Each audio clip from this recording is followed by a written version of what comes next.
ফুটবলের খ্যাতি অর্জনের পাশাপাশি তকমা পেয়েছেন প্রথম মিলেনিয়ার ফুটবলার হিসেবে। নামের পাশে কারি কারি অর্থের পাশাপাশি বসিয়েছেন হাজারের গোলের মাইলফলক। ক্রিস্টিয়ানো রোনালদোর কথা বলছি, নিজের কত সম্পদ আছে তাও নাকি নিজেই জানেন না CR7। এছাড়া তার গাড়ির সংখ্যা কত সেটাও জানেন না পর্তুগিজ এই তারকা। ব্রিটিশ গণমাধ্যম পিয়ার্স মর্গানকে দেওয়া সাক্ষাৎকারে রোনালদো জানিয়েছেন এসব কথা।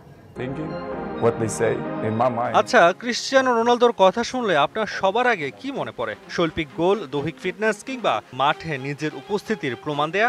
এসব নিয়ে ভাবনায় থাকে CR7-কে ঘিরে। তবে চলুন আজ অন্য কিছু নিয়ে আলোচনা করা যাক। ব্রিটিশ সাংবাদিক পিয়ার্স মর্গানকে দেয়া সাক্ষাৎকারে রোনালদো জানিয়েছেন তার অনেক অজানা কথা। রোনালদো জীবনের খ্যাতি, অর্থ সবই পেয়েছেন, কিন্তু অনেকেই জেনে হয়তো অবাক হবেন সে নিজেই জানে না কত টাকা আছে তার। এমনকি তার সংরক্ষণে কয়টা গাড়ি আছে সেটাও অজানা আল নাসর তারকার।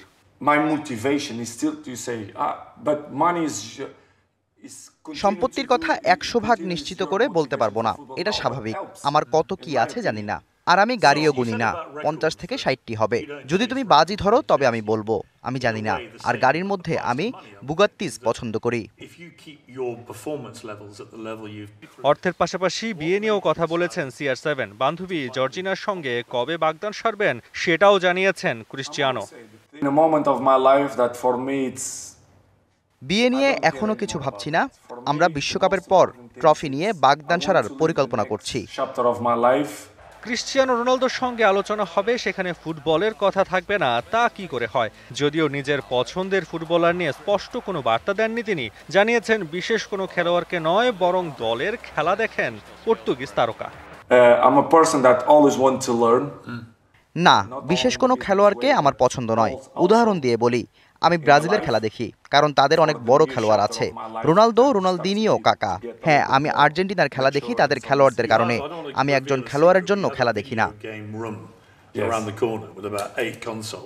ক্যারিয়ারের শেষ সময়ে আছেন ক্রিস্টিয়ানো।